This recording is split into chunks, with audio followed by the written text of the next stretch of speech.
l'organisme est stimulé en permanence par l'environnement.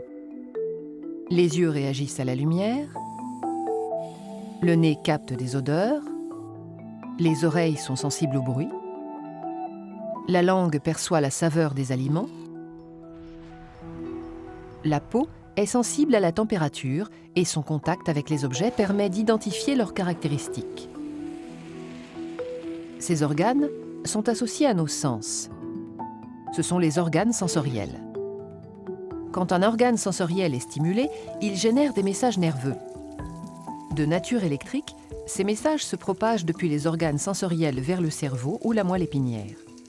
On les appelle messages sensitifs afférents. Et ils empruntent le circuit des nerfs sensitifs.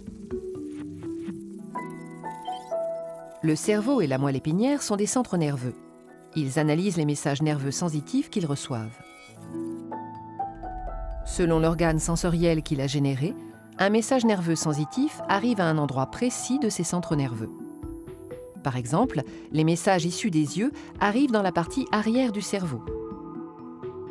Les messages issus de la peau arrivent dans la partie médiane, etc. L'arrivée des messages nerveux déclenche une analyse complexe et très rapide qui se manifeste par une communication intense au sein des centres nerveux. Des messages nouveaux sont générés et échangés. Les centres nerveux peuvent alors générer des messages efférents.